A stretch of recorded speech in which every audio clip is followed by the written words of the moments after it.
Thanks. Thank you very much. So as you heard, I'm Nick Jones, Penn State's Executive Vice President and Provost, and I would like to welcome you all to Penn State Startup Week and to this event in particular. When our College of Information Sciences and Technology launched Startup Week in 2012, we knew it would become a signature annual event that would showcase the university's commitment to fostering entrepreneurship and innovation. We just needed to, well, get started. So my old friend, Mick Jagger, famously sang,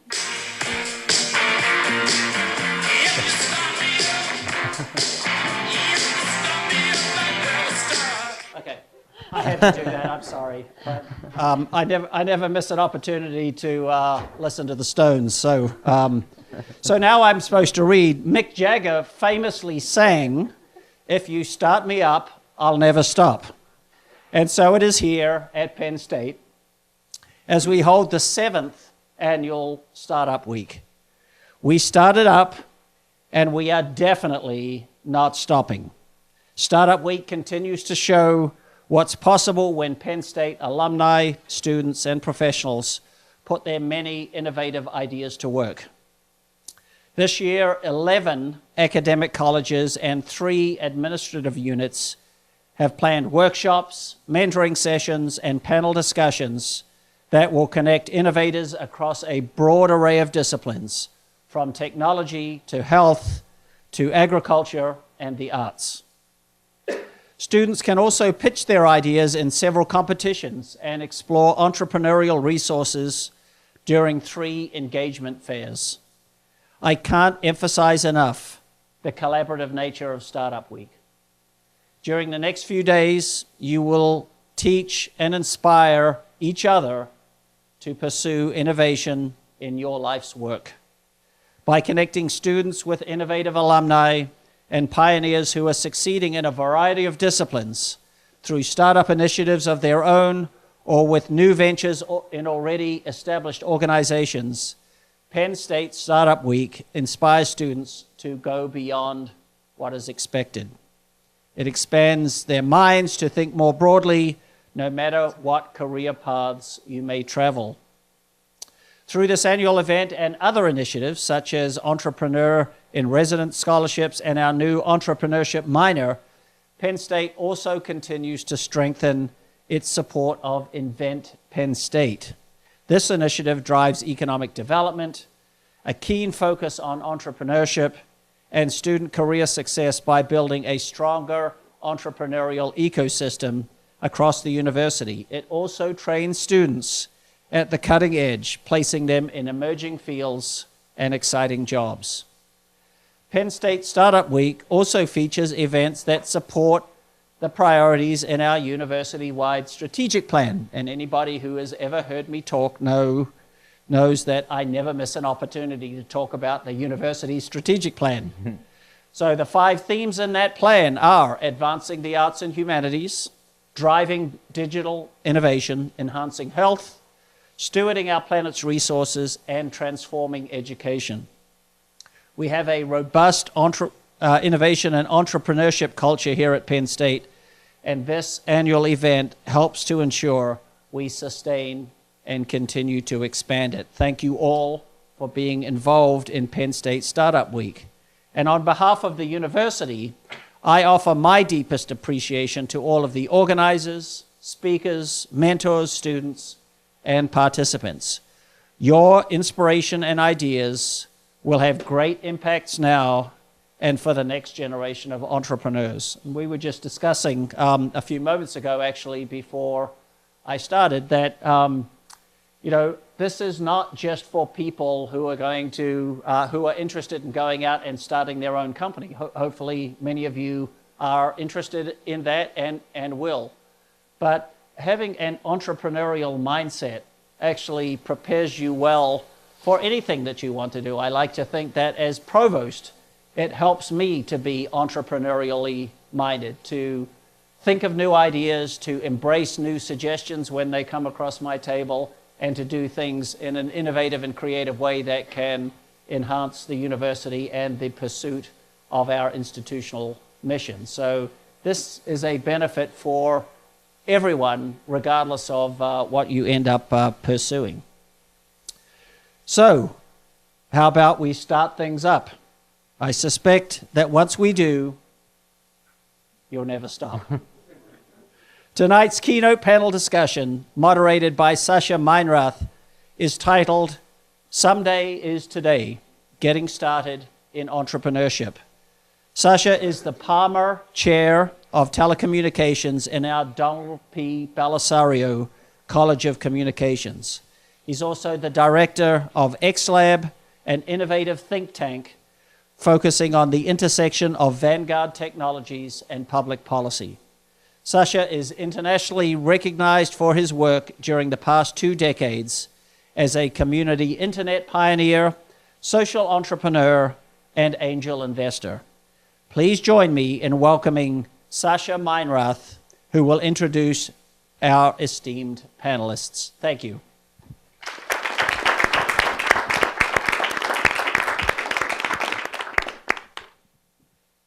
And Provost Jones has told me right beforehand he actually does have to step out and run the university. His work day is only just beginning. So I thank you for taking some time out with us this evening. I want to introduce 3 of the 4 panelists. I'll turn it over to Rachel to introduce the 4th, who's just joined us, as you saw. Thank you for coming. I know that 3 of them are outstanding and shockingly successful. I suspect you are as well. Let me start right to your left, your right, with Mike Kearns. He's a marathoner and a half marathon runner, thus, in fact, the names of his companies. So Marathon Live Entertainment, which you founded, you're the CEO of. You can read all about all of these panelists in your online, and maybe there's some literature as well. I think the most important things are the stuff that aren't in the official bios. So I got to learn a little bit about everyone. He met his wife at a show in San Diego, I believe, right. A self-described showmance. Yes, he used that term. New one for me. I love it. Very punny. Also owns 2 dogs, a Maltese, a Dachshund Terrier mix. Is that? Yep. That's got to look a little weird, right? It's weird. He's the youngest of 4 boys and the first in your family, right, to go to Penn State. That's right. All right, so starting a new legacy with you. You can ask him about everything from Hamilton to George Takei, both of which you played an important PR role for, which is great. I don't know about you all. I find myself in my Facebook feeds seeing whatever George has put up next. And it's really wonderful to hear that you actually had a seminal part in the rise of George Takei post, I guess, Star Trek. That's right. All right, so absolutely fascinating. Welcome, Mike. Next to his left, we have Mary Elizabeth McCullough, CEO of Project Vive. Vive or Vive? Vive. Vive, all right. Spanish pronunciation. Excellent. Bringing assistive tech to the voiceless. Spanish pronunciation makes sense. You are a fluent Spanish speaker, are you not? Claro que sí. Indeed. I learned that her mom wouldn't let her get a dog, not even a Dachshund Terrier mix, when she was young. So instead, she had a pet northern water snake. What? We thought it was a rat snake for the longest time, and I kept on buying little tiny rats and cutting them up was really bad, and it would never eat them. Then finally, we put a fish in its water bowl, and it ate it right away. Should have noticed because it was spending all its time in its water bowl. So imagine that in your youth. And she's been to the Galapagos on 3 separate occasions. You are advanced certified in scuba as well, from what I can tell. Now, I could be wrong, but it's possible that Mary McCullough is actually an alias for Laura Croft, the Tomb Raider. I don't know. It sounds like it could be. But anyway, I'll let you all decide, and in the interim, welcome Mary. Third on my list is Olivier Noel, the founder and CEO of DNA simple. Now, for most people starting up a company, that is enough, but you're also finishing up an MD. You just finished 2 months ago a PhD in biochem and molecular genetics. Is that correct? And there's just one of you? The laziest panelist. That's right. And you closed a deal on Shark Tank. Not only did you go on there, but you actually, you made it happen, which is impressive. And when you don't find him doing all of this, I know, I feel a little bit depressed by comparison. You will find him rocking out on the dance floor. Apparently you are an avid dancer as well. On his nights in, you'll catch him listening to music and watching soccer, a fellow soccer aficionado. You also coach an under-17 team in your current hometown, the great city of Philly. What a renaissance man you are. Welcome, Olivier. And with that, I'll turn it over to Rachel to introduce our fourth panelist and get us started with the first question. I have several here, but I'd really love for folks to start thinking about what you would ask this illustrious panel if you had them all to yourselves for about 50 more minutes. Okay, Rachel. Hi, I'm Rachel, and I would like to thank Hunter Swisher as a pinch hitter on our panel because you're filling it. So Hunter is the CEO of Phosphollutions. He is also a client of mine of the IP clinic, which I'm allowed to say. Yep. I didn't have a chance to get some of the dirty backgrounds, a cat, fun. Oh, I got a chameleon. And a chameleon. That's exciting. cat. I know you golf. I bought a set club about Yeah. recently. So it's a good thing you golf because Phosphollutions is involved with essentially delivering phosphate to the soil, which is really important for golf courses and other uses in plants. And I don't want to give away any of the secret sauce. I know too much. But I thank you so much for being here. And so I wanted to kick off the panel and have each of you briefly explain kind of your path to entrepreneurship and kind of when you knew that you were an entrepreneur. You have. Yeah, you started. All right, so path to entrepreneurship. So I guess I started my company when I was a sophomore in college, I've been graduated for about a year and a half now. So I was sitting in the classroom. I was a plant science major, and I basically discovered that one of my professor's technology was lying dormant in the IP office here for about 15 years. So I was really interested in kind of why I wasn't able to go out and purchase this product. And so I kind of started this exploration into kind of what this product was all about and, why was it sitting around dormant? So, I kind of started my journey, I guess. I was really interested in kind of going to grad school and getting my PhD. I was working in a lab doing a lot of research on other things, and I had this idea, and actually I see Mark Gagnon sitting back up there, so I approached him and said, hey, I got this idea, where do I go? I'm kind of a plant geek, I don't really know anything about business, and I really love to learn, and so that was kind of the start, was to go after that. We did a lot of stuff on the whiteboard, which is really fun to do, and I ended up kind of fast forwarding a little while, I ended up getting a $10,000 grant from Penn State called the Summer Founders Program, and that was enough validation for me to kind of quit the lab project I was doing and kind of going after entrepreneurship instead. Started the Launchbox Accelerator Program, which is a great resource here in town for not only students but also community members. Picked up some business experience, kind of learning about customer discovery and things like that.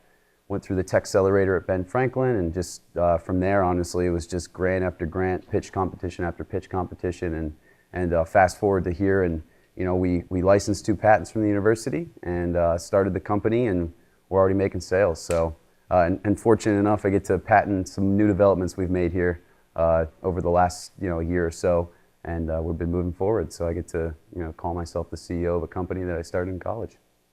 So I'm going to pass that off to you because I think you guys got some pretty cool stuff. Excellent. Why don't we just go right down the line, Mike? Yeah, sure. I was a stage management and lighting design major here in the School of Theater. I had no intention of starting a business. It wasn't something I was interested in. I got out of school. I did internships every year in between each year of college. And when I got out of school, I was working for these 2 guys that were developing a new Broadway musical. And while they were doing that, they had started all of the social media accounts for George Takei, the Asian actor from Star Trek. I worked with them for about 18 months, and that was where I sort of learned the social media space. I left there and I did a few other odd jobs, all while running social media on the side for real estate agents in New York and tiny little concerts and things like that. I was introduced to a guy named Jeffrey Seller, who had produced Rent and In the Heights and Avenue Q, a bunch of old, big Broadway musicals. He was working on a show called The Last Ship that Sting wrote the music and lyrics for. He and I had a conversation about my path and sort of where I was interested in going. I mentioned in that chat that I did social media for these tiny little companies and real estate agents. And it happened to be the same day that he had a meeting with the digital agency that he was working with to talk about their opening strategy for the show. He wasn't satisfied with the work that they were doing, and so his assistant called me the next day and asked if I would feel comfortable taking on a Broadway show to run their social media. I had no clue what I was doing, so of course I said, yeah, I can handle that, no problem. I ran that for about 4 months. The show was commercially unsuccessful. It ran and then ended up closing about 4 months later, and that was about 2 months before a new musical called Hamilton premiered at the Public Theater downtown. I started all of those social media accounts and have run them since the beginning, and now find myself 4 years later sort of with a full-fledged business as a result of that unexpected trajectory. Fantastic. Sorry, I'm just like, wow. Love Hamilton. So I'm Mary Elizabeth. I actually was an exchange student before college. I did it a year in Ecuador, where I volunteered in an orphanage for children and adults with disabilities. Is my mic not working? Yeah, I think you might want to turn it off. Got you. There you go. Got me? Hello? Hello? Am I on yet? Yes, there I am. Wow. Okay. So in this orphanage, I met children and adults with cerebral palsy who, even though they were really smart and had things that they wanted to say, they were unable to control a lot of their extremities and also the muscles in their throat and mouth to speak. So I would ask them yes and no questions, and there's specifically one woman that after working with her for a couple weeks, I realized that she was really funny and there was things that she liked and things that she didn't. And it took me, a couple weeks to realize that there was someone, inside there. And I kind of had that epiphany that there was a huge need for assistive technology, both in the developing world and even here in the US. So I came back as a freshman. I majored in biomedical engineering. I actually did 2 years at Penn State Altoona. I did some freshman competitions for a low-cost speech-generating device. Didn't really win anything. But then it kind of hit me that, hey, even if I'm not winning these competitions as a freshman, it's something I feel really strongly about.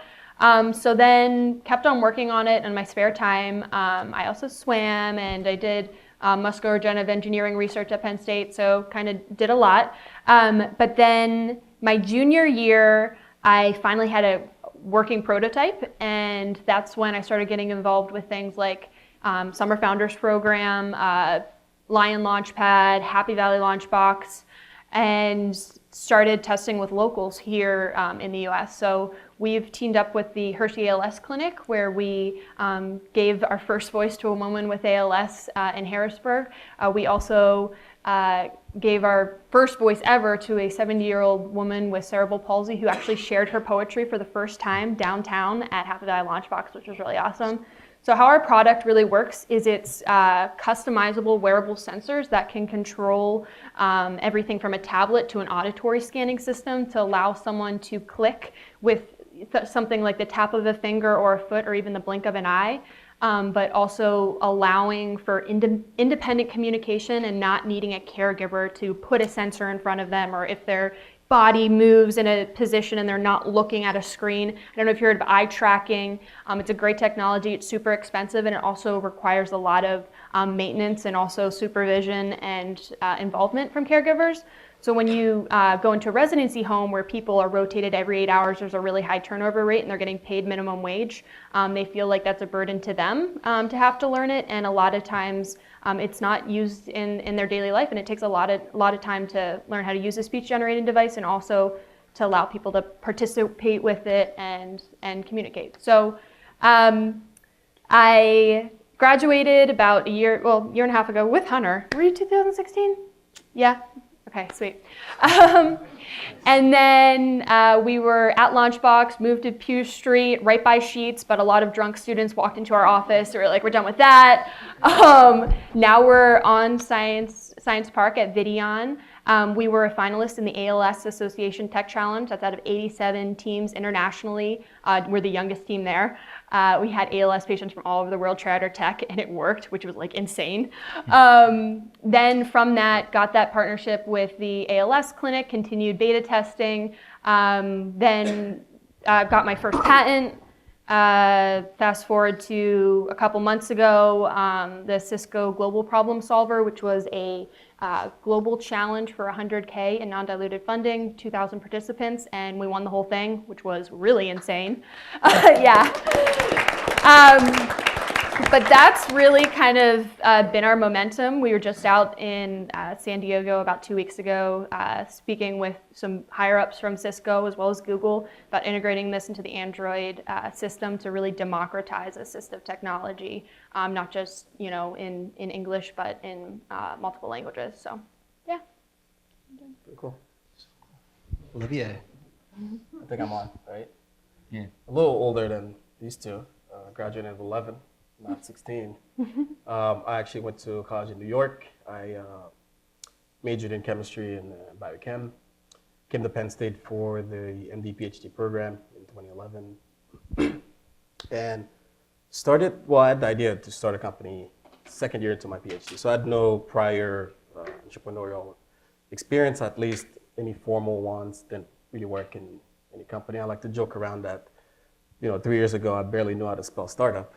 And so, now I have an idea and I wanted to, get things going. And so a lot of it was researching and doing, catching up with the jargon, the process, what you do and how is it different from, fintech and apps to in the sciences. And so, and that's what I did and decided to start a company, put out a beta version and started picking up some traction. We went through the Y Combinator Fellowship out of Silicon Valley and officially launched the company there. And quickly after, University of Pennsylvania, through their venture branch, made a initial investment. And that's when things started taking off. And so it's been about a little over 2 years now. Yeah, it's been quite a great ride. So, along the way, I learned a lot of lessons, got a few people on board, and now we're about 8 people on the team. In Philadelphia, and so we've had a few first round of investment, and recently we were on Shark Tank, and yeah, it's been quite a ride, and happy to be here, and looking forward to hearing some of your questions, and and get going. Excellent. All right, if you have a question, please raise your hand, wave it around. We'll get a microphone to you. Do that now. In the interim, I'll ask a question just to get us started. Make questions, hands in the air. I've often wondered, as a serial recidivist social entrepreneur who's gone through the ups and downs, you guys are shockingly successful and outwardly sane. And I'm wondering, how do you maintain that work-life balance? What are some of the strategies that you use to deal with the euphoria and the lows that come around when you're doing this kind of work? Yeah, I mean, for me, it's a little bit like grad school. I mean, usual saying it's in graduate school, you have bad months and good days. And so when you have the good days, you really enjoy them, and the bad months, you went through a phase and getting ready to go. So I think, it's very similar in business. So it's, a lot of companies fail at first, and I think a lot of it is because people expect it to be a smooth ride, and on the first hurdle, they give up. So I think coming in, if it's your first time, talking to other people and understanding what it takes will help, but there's going to be a lot of high and lows and highs and lows, and you got to just be able to have a plan and set it up. So for me, I try to incorporate some of the fun things within my day. Otherwise, I'll work myself to death or sleep. But so there's some time I'm coaching. That's something that I enjoy doing on the side, and playing soccer or doing other sports is something I enjoy doing on the side. So I think even if I put in 10, 12, 13 hours into the company a day, still trying to find time to balance things around and And I think it's very similar to grad school, and in a way, even though it's different, I think getting a PhD has helped throughout the entrepreneurial journey as well. So, Other if you guys panelists? want to add. Work-life balance. How's it going? Yeah, work-life. Well, I definitely wouldn't say I'm sane. So Yeah, I was going to say the same thing. Yeah, but I but said outwardly. I'm good at composing myself, if that's what you mean. There you go.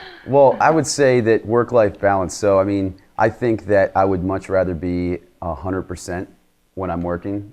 So I realize when I kind of start falling off productivity that I kind of do similar to what he mentioned was I get out of the office and I try to go do something, whether that's go to the gym, go hang out with friends, or something that's just normal. I mean, I'm 23. I still got to try to act 23 at some time. So, you know, getting out and doing that is huge. But kind of going back to what you were mentioning about, like, how do you take the ups and downs? I mean, I think that we all don't like the downs, but at the same time, I try to detach kind of the emotional aspect of the downs and kind of look at it more of a learning lesson and a chance to actually learn something and solve a problem. And as I think most of us here as leaders in the team, the idea is that, you know, we're supposed to be approached with the problems and we're supposed to be solving those problems. And so for me, I actually like that part of it. You know, when someone on my team is failing or hitting a roadblock, that's when I actually get to step up and do something that makes a difference. And so I don't really think of them as lows. I more or less think of them as just a hurdle that I have to jump over. And it's a little exciting for me, I think. And when things are going too smooth, I kind of get a little weary about what's going to happen that's going to be really wrong. So yeah, great times are obviously great, but I think, yeah, good days are great, but I think bad months are, okay, well now we really got to solve something. And you know, it's usually when the most pivotal aspects happen during those months. So.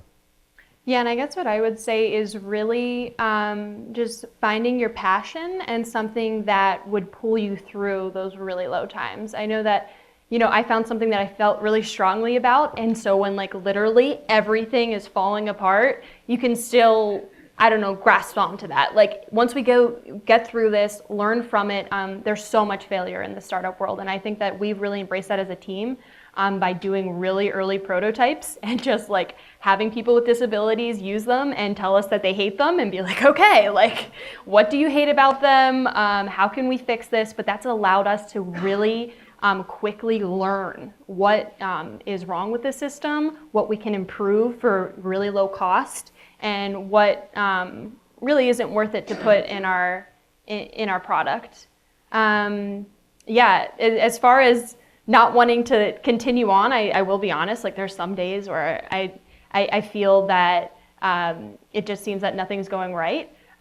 But failing forward and just really knowing going into this that that's how it was going to be. I had so many people when I was in college tell me I was crazy and that Project Vive wasn't going to last very long because I just, you know, had a really great story but nothing else. And I think that also has kind of driven me because I was aware that there was a really good chance that this wasn't going to work, but I'm still here. So yeah, I think learning from I've learned significantly more from the negative experiences that I've had in my career than I have from the positive ones, exponentially more. And so taking those lessons, learning what you did wrong, learning what you could have controlled, and then also understanding and accepting the things that are out of your control and the things that doesn't matter how good you are, how hard you hustle, sometimes things just don't break the way that you want them to break, and being able to learn from that and adapt and be better the next time. It's always been a good reminder to me. Might dive into that in a moment, but it looks like we do have a question. A couple of quick things. Pithiness is next to saintliness, so if your question is going more than, say, 30-second elevator speech length, it's too long. So please try to keep it short and to the point. And with that, over to you, sir. What's your driving forces? What made you want to be entrepreneurs in the first place? I know you talked about like your businesses, but like, what keeps you going? For me, it goes a little bit of what you mentioned, and if you're passionate about it, I mean, to me, there's like nothing else I'd rather do. So when you see the idea, you see the vision, and when you talk to investors, that's really what you do. It's have them see what you see and get excited about the idea. So when you see a real problem that needs a solution, and you think you'll find a way to solve that problem, that's just it's quite a place to be. And so that it's in itself is highly motivating. And that's what's going to help you go through the lows, as we mentioned too. So I think being passionate about it, like when you have an idea for something that is real and you see a problem that you're really fixing, and the idea that you can impact thousands of people you don't know all around the country, all around the world, I think that's fascinating to me. So that's enough to, make me sleep 3 hours a day or wake up and do crazy things. Yeah, with that too, I would just agree. I see the Broadway spaces. Most of the seats when you look around a Broadway theater are filled with a bunch of rich old white people, and that's something that will lead to the death of the art form that I have chosen to make my career in. And so the opportunity to be able to affect change, I think, is the thing that makes me hungry. Yeah, and I guess, Project Vive came from a really personal experience of wanting to solve a problem, but then also realizing that there's 17 million people in the world with cerebral palsy, and there is, over millions of people who have strokes, Rett syndrome, ALS, and knowing that if I was really going to make a social impact, I would need to scale. And if I was going to scale, I was going to need money and would need to base that on a sustainable business model. And that's really, what put me in entrepreneurship. Not really because I felt I was an entrepreneur, because honestly I didn't. And if anyone knows me when I was a junior, I was just like this little girl with a device that was like, oh, look what this can do, and this can help so many people, but had no idea how I was going to do it. And that's really how I came into entrepreneurship.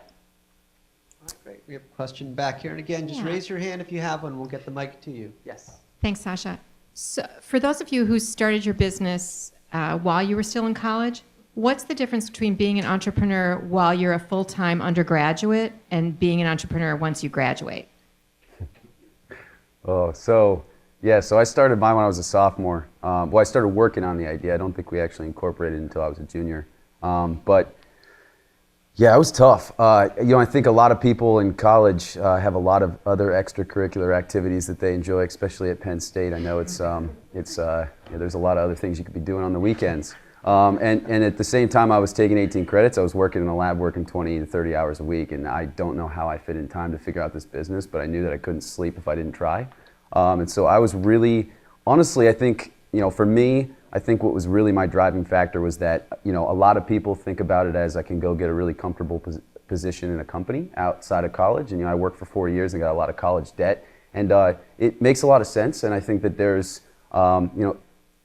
it makes a lot of sense to go out and get a comfortable job. But I was really willing to take that risk. And I saw that there was this end game or end goal to this that was a lot more, just drive for me to do that. And so for me, it was, if I put in these hard hours now, I can make a job for myself out of college and I don't have to go get that job.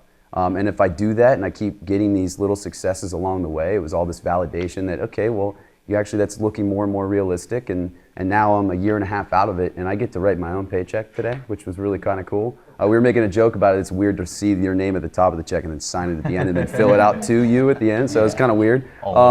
Yeah, just like your name everywhere. But it was neat. So I think that it's one of those things where the other aspect of that is that I can't ever have that experience taken away from me, which I didn't realize until I left college that, I have now the title of being the CEO of my own company, and whether this thing falls and crashes into the ground, the amount of things that I've learned along the way, and just someone said the other day to me that, you're getting 10 years of professional experience every single year, and it's true. I'm learning how the world works, and it's one of those things where if this thing doesn't work out, you'll never see me managing a McDonald's. That's just, I think that's kind of my drive. So. And managing it was not easy. I don't think that it was an easy task to do, but it was something where, I could go out on the weekends and get this instant gratification of, drinking with my friends on a Friday night, or I could work real late in the lab so I could have the whole day Saturday to sit down and toy around on a whiteboard. I was out drinking with my friends on Friday night. Let's be honest, Hunter was too. But... Well, I just never slept together. I don't know. Yeah. Well, I started during my PhD, so I guess that was still school, but that was a little bit of insanity.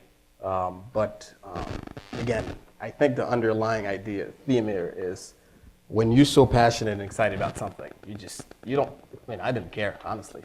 I was still putting in the 8-10 hours in the lab, but then I was excited to go home and putting another 6 to 8 hours to try to get to the next step of the company. Now the website is lunch, Now we could do this. Now we can get this product. Now we're talking to these folks to add this option. So I was just so excited about that I didn't care that, I basically wasn't sleeping. So I think it was definitely hard, and you got to do a lot more. I got to do a lot more once I defended the thesis or took a leave of absence from medical school.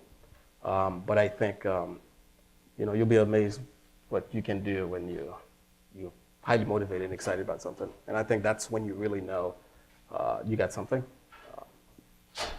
if you're able to do that. Other questions? Where's the microphone? Yes, go ahead.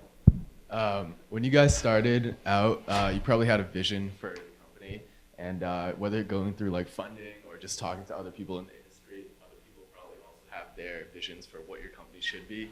How do you balance like what you think the company should be with what other people think? Yeah, I had that. Like, so many people would even tell me that, what I was going for, wasn't what I was supposed to be doing, and even people in the field. And I think that what really helped me was understanding where they were coming from. And a lot of times it was really them wanting to help me, and them really thinking that, hey, if you don't, take care of these certain aspects. I mean, we had that in the beginning a lot with training. Because when I first, started using Project Vive, we were all about, training people and maintenance and but still remaining low cost. And so many people were like, you don't realize how much money training and maintenance really takes until you're doing it. And I guess it's just one, not getting offended when someone, tells you that to do another vision, but actually learning from it. And then really realizing at the end of the day, it's your decision. And there's a lot of times when there's something that you just feel in your gut, and just rolling with it. And I think that Project Vive, a lot of our success has been because there was things that we saw in the field that were wrong. And a lot of people told us that that's just the way it's always been done, and even would give us reasons why. But we just thought that there should have been a better way. So. Thank you. How do you go about finding and persuading the right people to work with you? You mean as on the team? Yeah. I think that's probably one of arguably the most important thing to do, because I mean the analogy I like to use for this is if Facebook or Thermo Fisher hires one person and they mess up, that's not a big deal. But in your startup, every person you bring in is as if Thermo Fisher was hiring 1,000 people, and so you get the right person, the company could be 1 + 1 becomes 10. Or 1 + 1 could be -100 if you get the bad one too. So I think that's probably one of the hardest things to do, particularly considering the fact that early investors will invest at least 50% on the team. With the idea that a good team will achieve great things with a bad idea, and a bad team will mess up a great idea. And so half of it is really on you as the individual, and the other half on the company. So I think that's something that there's not a real formula for it, I think. Ideally, you want to have someone you already know, but at some point you're going to have to go out and get talent that complements you. Meaning, if you in chemistry, you're probably comfortable in knowing chemists. And if you need someone in the business world to come in, you're going to have to start trusting someone. And so I think for everything in life, referral is always ideal. So when I know someone really well and they recommend someone that they know really well, then I immediately feel more comfortable in terms of bringing them in. But I think that's one thing that I've seen kill teams or make teams. I think in Silicon Valley, they like using the 3 H's. When you start a company, you get the hustler, the hacker, and the hipster. And sort of, the hipster taking care of your styling, and the hustler goes out and get deals, and the hacker sort of make things, and you get one bad H and your company's going down the drain. So that's a very, very difficult question. And I think it's the most important in the first stage, more so than finding investors, because you could find a bad investor. But I think finding the right person is extremely important, because they could either make things worse or equal, then you didn't need them, or exponential. And so, very difficult and very key. Yeah, I think the team is everything. So, having the idea is the first step, but I think having the right team to execute that idea that's the next 100 steps. Yeah. So for me, I think that it's on us as leaders to pick the right team. So the idea here is, I think a couple tips that I have for picking a team is, one, don't hire your friends. That's a bad step. Especially, so looking at, I always use the analogy of group projects. So everyone hates group projects in school. It's the worst. And the idea here is that the reason why we hate group projects is because everybody's in it equally. And the idea here is that it's not really necessarily how the real world works. And so I think that what's really important is that when you get into the real world, you realize that there's a leader on that team, and that leader is in charge and has a higher stake on that team than the rest of the individuals. And kind of knowing everybody's role, the idea is that as a leader, you're supposed to be hiring people that are better than you at that position that you're hiring for. You also don't hire people just because you like those people. Hiring people that you like think the same way you think, and they don't question what you do. The idea is that you need to be questioned as a leader. You need to make sure that those people bring in different expertise, that they allow you to question, is this actually the right decision I should be making? Am I the right person to be making that decision? As a leader, I think what my role is to do is to take in all of the input from my team, compile it all and say, this is actually the right decision collectively, we as a team. I saw what we all kind of met in the middle to do, and that's the right step to make. So it's really kind of, there's a lot of different roles in a team, and it really depends on what the technology and things like that are, but the idea is that you're trying to hire the person based around the job that you want them to do, not trying to fit the person that you're hiring to do that job. So that's kind of a couple important tips. Let me add to this question a little bit, because I think it's definitely tapping into something here, which is, I'm expecting that a lot of you are going to be looking for a job in the not too distant future. So I'd be curious to hear from you, what do you look for in the members of your team that you're hiring? Right, because if you're hiring, you're going to get scores, hundreds of resumes. What makes somebody stand out for you? So we do, we're an engineering company, and really what carries the most weight is people that do their own personal projects. So something that they liked and they went out and explored and found the resources that they needed to get something done, just because one, it aligned with their interests. So that means that they have a soul, and it's something that you can motivate them in that way. Because especially when you're starting out a startup, you can't motivate them with a lot of money. At least I couldn't, unless you got a lot of investors, but didn't want to do that route. So yeah, doing your own personal projects. I would also say, having a lot of experiences, being well-rounded. I think a lot of times when people go out on their first internship, they have a lot of misconceptions of what it should be like, and if you're going to intern at a startup, it's going to be really different, and it's not like going into the corporate world where you have a set responsibilities. You're going to be doing a lot of different things, and I feel like sometimes we've hired people in the past that there's something else that's kind of outside their realm that they had to do, and they were like, that's not my job, and we're like, crap, hired the wrong person. Because you can't have that's not my job mentality in a startup. So yeah. So I think there's two things. So if I was to go looking at the angle from if I was going to apply for a job, I think the best thing you could do walking into that job is realizing that you are trying to lock yourself into something with somebody, and they're interviewing you as much as you're interviewing them. So if I was to go into a job interview, I think the best thing that I've seen from people that I've interviewed is that they ask me a lot of questions. Mm-hmm. They're very confident about the position and their expertise and what they don't know. So I think it's really important that you don't lie. You're very honest in your interview.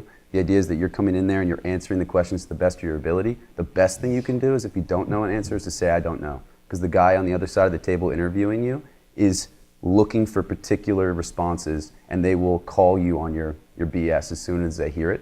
Or at least they'll take the note and remind you themselves later of it. On the other end of the table, what I'm looking for is I'm looking for someone that's confident but not cocky. I don't want someone that's going to come in and think that they're better than the position that they're hiring for. Someone that makes the right fit. So the idea here is that not only are they bringing in the right experience that they've had, but they're also passionate about what they're about to do, and they look like they're genuinely going to be interested at what they're going to be doing when they come in. So there's a whole long list of tips, but I think that the idea here is that it's a dating process here. So you're trying to get yourself into a long-term job potentially, and don't sell yourself short. So sell yourself to these people, and that's kind of what they're looking for. Humble and hungry. Somebody that's not that knows who they are and confident in that, but also knows the place that they are looking to fit into in a larger group. Yeah, and for us is competence is one and fit is two. I mean, 1A and 1B. So we're trying to get a list of as many people as possible that on the resume fit exactly what we're looking for. So we need someone who's able to program using this thing, or that's going to build this software, or that's going to be able to build this kit. And then we're trying to bring them in and spend as much of them as possible to see if it's someone we can talk to all the time. And the fit is just as important as the competence for us, because just like you said, I mean, in startups, it's really like a relationship. I mean, my COO, there is no way he talks to his girlfriend more than he talks to me. I mean, I'm serious. We talk at all hours of the day. Yeah, no, I agree with you on that. And then, quick story, we're looking for a Ruby on Rails developer at some point, and it ended up being 2 candidates that were phenomenal. One 19-year-old and one experienced, like 40 plus. And after the interviews, we just like, no, it was obvious we were going with a 19-year-old. I mean, this guy was just, and the other dude had much more experience, but the 19-year-old could build what we wanted to do. And the dude was a great fit, and we ended up making a phenomenal decision. He's still with us, and now we're trying to get all of his friends to join the company. but I think the fit is a big thing. So past the resume, obviously you have to be able to do what you're doing, because ultimately, you know, they have to report and I have to report to investors, and the company's going to fail if you don't bring the right person. And so it's my job in a way to evaluate that. But I think spending as much time and just talking in general, and a big thing is being able to wear multiple hats. And that's, if you can't do that, you're definitely not going to be successful in startups. And so, you know, startup CEO is really, what that means is you pick up the phone, you sweep the floor, you go to meetings, you talk to investors, you really do everything. And it's not the 9 to 5 where it's straight up, everyone's doing this box. So fit is probably a really massive for us, because we're together all the time, we talk all the time, so we have to be able to see, you know, how you react in this situation, how you react to that situation. If we need you there, could you take over? And, you know, can we bring you in our relationship? That's kind of what it is. You'll sit in one room with us. We sit in one room. Yeah, it's like, us too. Can you sit in our room? So it's like, Yeah, you know, company culture. Equally as important. Company culture for us. So we had a guy, you know, as a little side story, we had a guy that we were looking to hire that was kind of a VP of sales type position. And, you know, I made this guy go through 2 months. He was ready to close the deal after the first meeting. And I was like, no, I'm going to draw this process out, because we are about ready to get married here. No, seriously. And it was one of those things where, you know, after about a month into it, I knew this was not the right guy. And I knew it because we sat down at a dinner. He was much older than me. And he's like, you know what I hate? I hate entrepreneurs that think they're going to change the world. To me, I'm in this for the money, and I'm here to make you a ton of money. And right then and there, that was the moment when I realized you are not the person for our company. We are trying to change the world. And it was just this moment where I was like, nope. You just said the very wrong. I was on the fence. Yeah. You just knocked me off the fence. So. Excellent. We've got about 10 minutes left. We've got the mic there, so if you have questions, please raise them. 2 quick things. One, I believe in about 10 minutes we have a little bit of drink, non-alcoholic drinks. Do we have munchies? Yeah, munchies. We have stuff and other stuff outside. Food and non-alcoholic drinks. If you brought your flax, you know. But please join us in about 10 minutes for that. We'll go to your question in a moment. I wanted to ask you guys, about 6 years ago, I fell in with a group called the Ashoka Network, a global network of social entrepreneurs. It's their sort of a mutual support and aid and what have you, with the goal of transitioning out of my social entrepreneurial endeavor. I built it into about a $10 million a year entity. Big. It was sucking up all of my time. I love it. I continue to this day to love it. It took me 3 years to get to the point where I felt that I could step back. I still have PTSD over that. But I want to know, what is your exit strategy? Does anyone have one? I'll go. Right, so, it's a top 5 investors question right there. I know. It is, yeah. Well, you should probably know it. If you're going into the investor meetings, you should probably know your exit strategy, because that's their end goal. So the idea is that, you know, I think, you know, the companies like Facebook that, you know, you run for 30 years and become these just the unicorns of the world. You know, they're rare and few between. And so having a plan and having a vision and having a goal and an end goal is important. So for me personally, I think I'm out of this thing in 5 to 7 years. And the reason being is that I think I have other things I want to go do. And setting myself on that trajectory allows you to set up the business throughout those 5 to 7 years to do that. Personally, I don't think I'm in it to make a bunch of money. If I do, that would be amazing. And I think it'll help me move into my new endeavors. But I think really it's the experience and all that kind of stuff that I'm getting to. So we've built the company around exiting in 5 to 7 years. We're bringing in fundraising based on those goals. And we have some pretty hefty goals at what we'd like to exit at. So IPO or initial public Nope. offering? No, so I think acquisition? so our company's in the ag space. We're run by a lot of big corporations. And we see ourselves as this little innovative little company that is just turning and churning this technology, moving fast. All these companies are glaciers. They're moving at really slow paces. And so we've set ourselves up to look at companies that are in our space, that are acquiring companies between $80 to $100 million, and that are interested in technologies at a certain point in 5 to 7 years. And we're going for international development with our current intellectual property. So we want to set the base. We want to get the sales volumes in place. We want to have the relationships in place. And we own the technology. So the idea is that we're creating all of this value with that in mind. We're not looking at the profit and returning money back to our shareholders yet. We're looking at kind of how can we make this exit, and that exit will return that money back to our shareholders. All right, you've got it sorted. Yeah. Next. Who's I'll got just be a counterpoint to that. So Yes. I haven't taken investment. I own 100% of the business. We've grown it organically through new business acquisition and continued sort of progressive growth. I don't necessarily see a 5 to 7 year out. I see the business continuing to evolve. As I said, I work in a pretty archaic space from a technology standpoint, and so there are a lot of different applications to the use of technology and enhancing the theatrical experience. And so, we have already begun the evolution process of the scope of work things that we get involved with. We developed a custom app for Hamilton. My company sort of led the charge with that. And we're always constantly looking for new places that we can continue to evolve and grow. I plan to personally produce Broadway shows, and so this will also become a service business for the future personal endeavors that I have.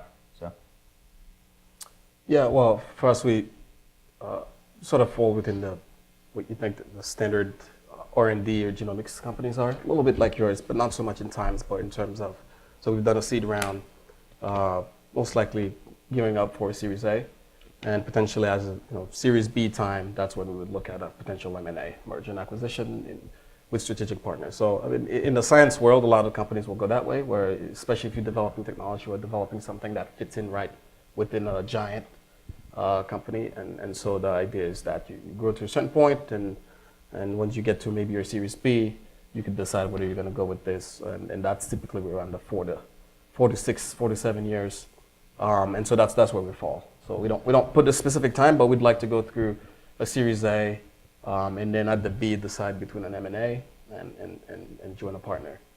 Would it be a partner that you're working with currently? So the partners could come from different ways, right? Typically, it could be a customer.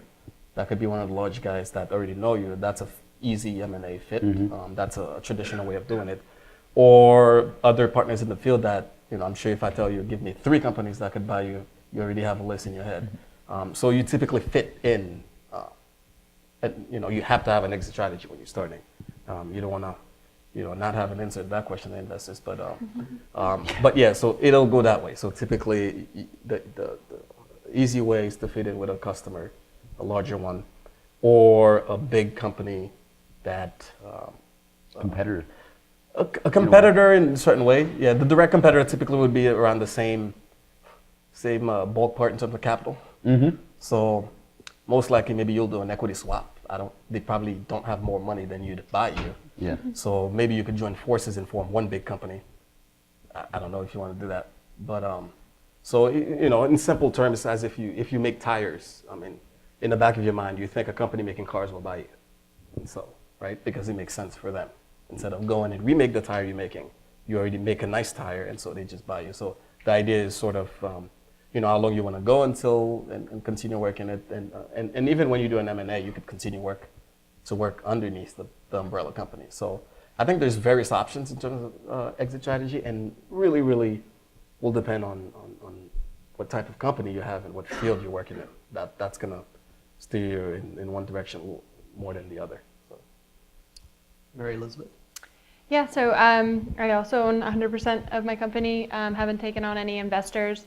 I really see Project Vive evolving. We've already gone global, and we're developing that right now. We've sent devices to Sri Lanka. We did a lot of dev work last summer, and we're going to be doing a pilot launch this summer.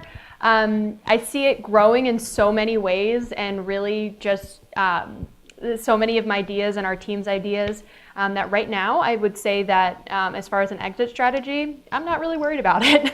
It's kind of turned into my life, and it's doing what I love, and yeah. So. Excellent. All right, we've got about 3 minutes left, so you get the last question. Okay. Go ahead. So I guess this question is a bit more directed to you, Olivier, because I'm in grad school at the moment, and I'm just wondering, like, Don't do it. was your business idea inspired by the research you were doing at the moment, and was your advisor supportive, as well as the lab supportive of pursuing that? And lastly, do you think that in grad school was the best time to actually start it up? Or Yeah, I mean, I was kidding earlier. I think every graduate student should start a company, honestly. I think you should have that in the back of your mind.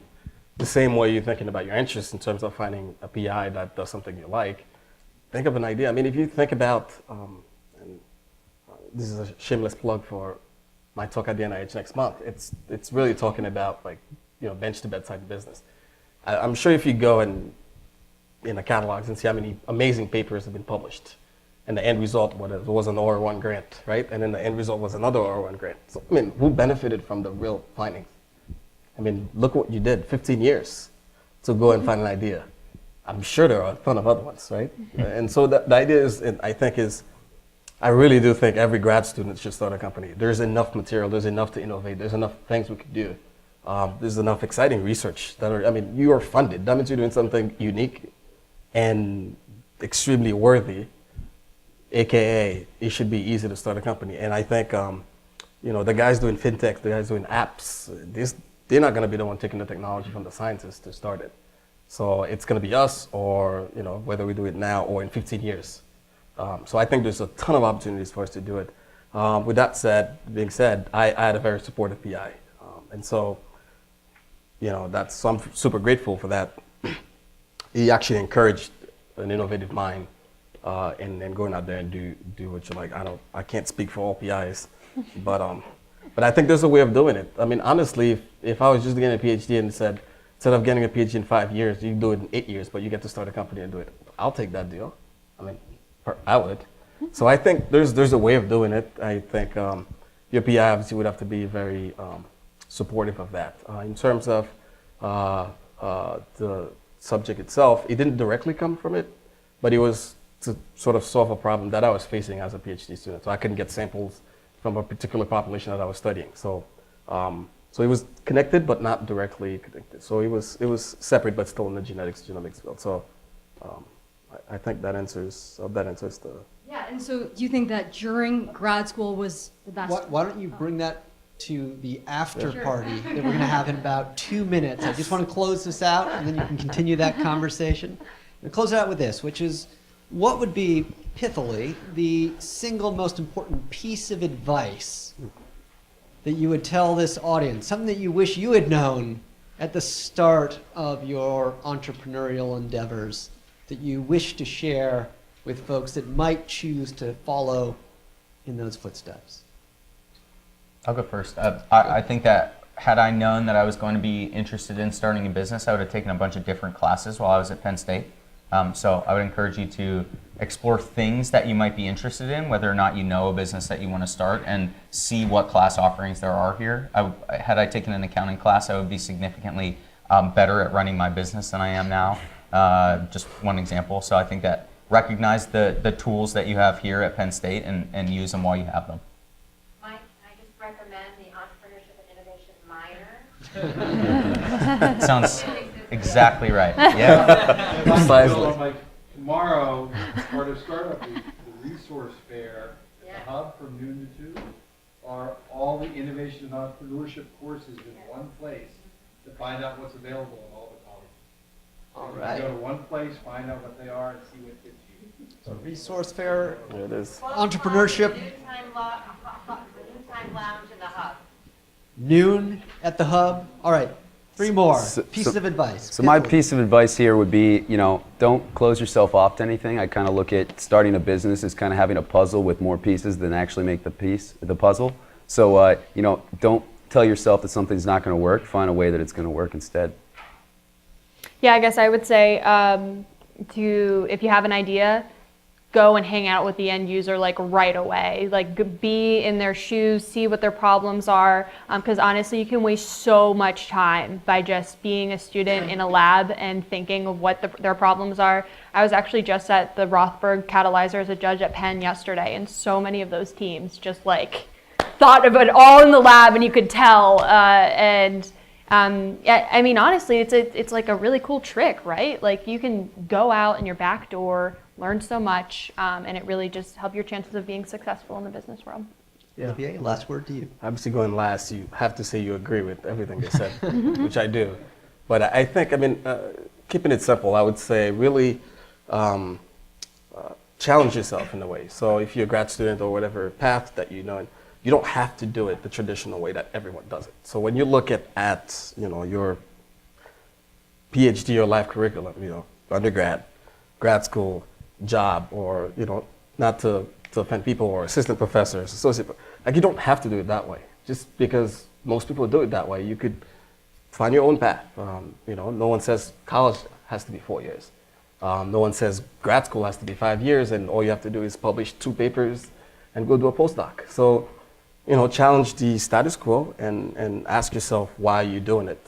And is it because that's what your PI did or everyone does? Or, and maybe that's what you want to do. But I think what I would say, in addition to the great advice that you heard before me, is to really challenge yourself and find your own path. And so, you could do it your way. Wonderful. Well, please stick around for food, drink, continued conversation right outside. And in the interim, please join me in thanking this illustrious group of people. Thank you.